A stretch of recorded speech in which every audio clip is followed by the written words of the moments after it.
This is Sherry Peterson with N&S Tractor. I'm here this morning with Stephen Hammock, our Zenith propane and natural gas irrigation engine technician, and we are going to do a basic walk around of this engine, talk about the features. We'll talk about the service schedule and different maintenance things. So I'll let you take it from here, Stephen. Alright, so here we have the 690 NA, it's 9-liter naturally aspirated. A couple of the features right here on our panel. This is a Dynogen panel. This is going to be how you operate and preset your engine's RPM, any other features. You have your key, your fuel select, and your emergency shutoff. They'll all be equipped with the same. Some have this nice feature here, which is a battery shutoff. So it allows you to shut the batteries off in your off season, or if you need to. Okay, and we'll do a separate video about the specific operations of the control panel.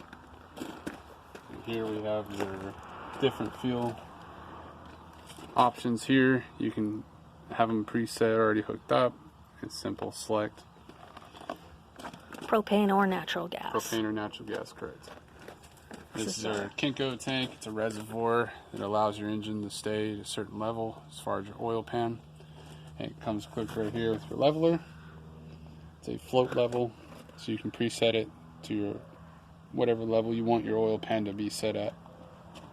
And it allows oil pan to stay at that level, whether you get a leak or start burning oil. You have 5 gallons before it'll actually go empty. Okay. Next we have your coolant reservoir. Pretty simple, easy access. And next we have the running light. It only turns on when the engine is running, not when the ignition is on, but when it's actually spinning. So it's a good indication that your engine has died from a distance. Okay. Radiator is a push radiator, meaning it pushes the air out, not suck it in. Okay. Next we have our filters here. We have a coolant filter and your oil filter, easily accessible for both, making it nice, easy to maintain and clean. Your belts are always want to check the belts. Always want to check the belts, make sure there's no crack or wear in them. You also want to check your hoses, make sure there's no crack or leaks or broken clamps. Next is your dipstick. It's located here. You always want to make sure your oil is at the correct level before you start. Another thing to watch out for is your O2 sensors. You want to make sure none of the clamps or zip ties have broken and the wire has fallen on the exhaust. That could be bad. Next we have the PTO, power takeoff. It can be equipped with them. It's a simple in and out clutch. In, out. Lever can be on either side. These are a very good feature to have on your engine. You can save your engine in the event that your engine shuts down and your pump spins backwards. You can simply disengage it and allow it to free spin without spinning your engine backwards. Okay, and the grease points are right here? Grease points are here, and one down here on the lever. Okay. This nice little panel here will tell you when to grease it and how much to grease it. Okay. And our filter up above here. You have your air cleaner here. It's a 2-part cleaner. There's 2 clamps on both sides. Top pops open, filters come out. One of the main things to watch out for is bugs.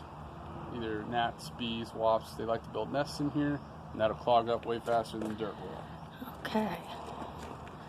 And each engine comes with an owner's manual. On page 11, you will find the service and maintenance schedule, which is vital to the longevity and the warranty of your engine. I can also email a copy of that to print out and keep with your engine. And the user located right here, zip tied to your radiator support. Okay. Looks like the oil drain port is down below there. Correct. This is your oil drain port here. It has a plug in it, and it also has a shutoff at the pan, so you can pull the plug out without making a big mess. All right. What type of oil do you recommend? This is a 1540 diesel grade, low ash. Okay. And your And pressure it's a- settings are right here as well for either gas.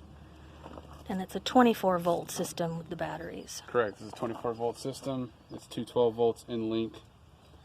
Your starter and your alternator are both 24-volt components.